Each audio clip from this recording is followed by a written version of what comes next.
Shalom Bapak Ibu, selamat pagi. Kembali kita pagi hari ini akan bersama merenungkan firman Tuhan, supaya firman Tuhan menjadi penuntun di dalam kehidupan kita. Sebelumnya mari kita berdoa. Tuhan Allah Bapa kami yang di surga, kami bersyukur dan berterima kasih kalau pagi hari ini kami akan bersama merenungkan firman Tuhan. Biarlah Tuhan yang menolong supaya kami boleh mengerti akan kebenaran firman-Mu dan kami boleh mentaatinya di dalam kehidupan ini. Terima kasih Tuhan, di dalam nama Tuhan Yesus kami panjatkan doa ini. Amin. Bapak Ibu, saya akan membacakan bagian firman Tuhan dari Ulangan pasal 12 ayat 28 sampai 32 yang akan kita renungkan, tetapi saya akan membaca ayat 28 dan 32 saja. Demikian firman Tuhan. Dengarlah baik-baik segala yang kuperintahkan kepadamu, supaya baik keadaanmu dan keadaan anak-anakmu yang kemudian untuk selama-lamanya. Apabila engkau melakukan apa yang baik dan benar di mata Tuhan Allahmu. Ayat 32. Segala yang kuperintahkan kepadamu haruslah kamu lakukan dengan setia. Janganlah engkau menambahinya ataupun menguranginya. Bapak Ibu, saudara-saudari, saya akan memberi tema pagi hari ini yaitu ketaatan kepada Tuhan membawa kebaikan. Bapak Ibu, mentaati perintah sebetulnya tidak sulit. Tapi hati dan pikiran manusia yang sudah jatuh ke dalam dosa, kecenderungannya adalah melanggar akan perintah yang ada. Contohnya dalam berlalu lintas, begitu ya, di jalanan, kita tahu kalau lampu merah harus berhenti. Tetapi kadangkala orang tidak sabar, padahal berhentinya cuma sebentar, main terobos saja sehingga bisa membuat celaka orang lain ataupun dirinya sendiri. Demikian pula dengan bangsa Israel. Berkali-kali terus jatuh ke dalam dosa. Karena apa? Karena melanggar perintah Tuhan. Begitu nyaman, sebentar tidak lama kemudian terpengaruh oleh kehidupan bangsa-bangsa lain. Yang secara manusia atau kedagingan dipandangnya enak dan mereka akhirnya meninggalkan Tuhan dengan menyembah berhala seperti yang disembah oleh bangsa lain tersebut. Tuhan tahu sifat bangsa Israel yang mudah terpengaruh oleh bangsa lain. Oleh sebab itu, Israel dalam perikop ini, ketika Tuhan sudah memberikan tanah perjanjian, Tuhan memberikan supaya mereka berhati-hati. Jangan melakukan seperti apa yang dilakukan oleh bangsa Kanaan yang melakukan kekejian, yaitu dengan mempersembahkan anak-anaknya kepada Allah mereka dengan dibakarnya. Tuhan meminta bangsa Israel supaya mendengarkan baik-baik dan melakukan segala yang Tuhan perintahkan dengan setia.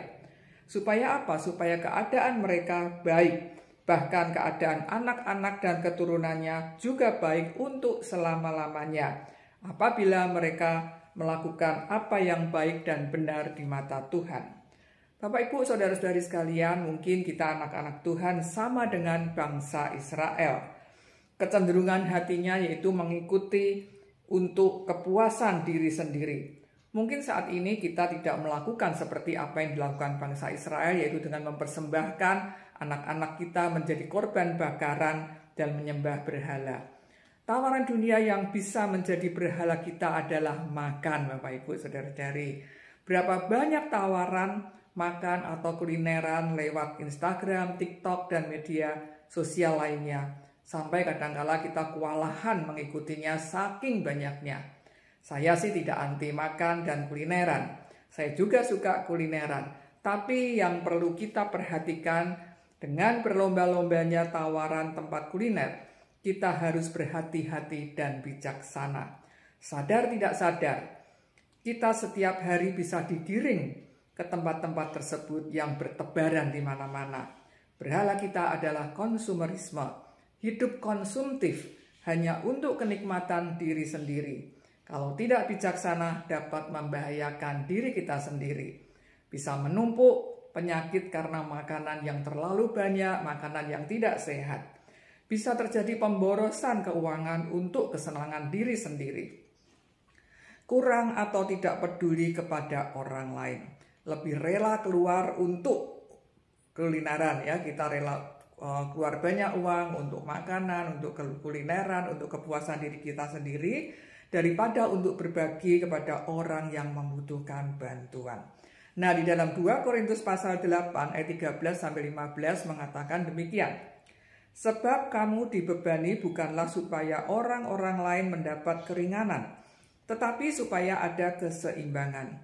Maka hendaklah sekarang ini kamu mencukupkan kekurangan mereka, agar kelebihan mereka kemudian mencukupkan kekurangan kamu, supaya ada keseimbangan.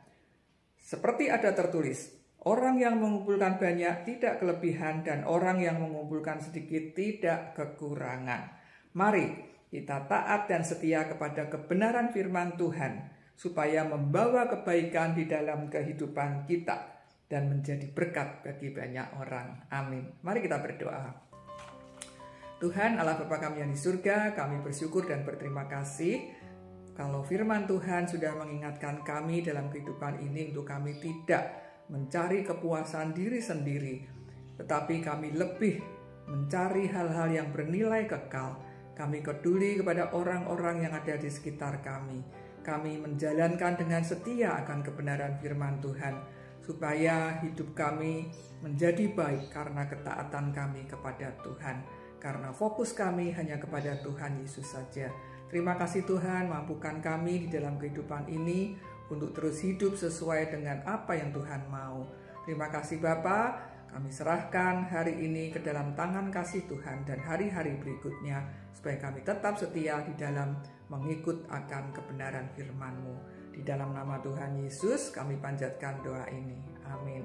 Bapak Ibu, kiranya firman Tuhan ini boleh menjadi berkat bagi kita dan menuntun kita untuk terus setia di dalam Tuhan. Amin. Selamat pagi, selamat beraktivitas. Tuhan Yesus memberkati kita semua.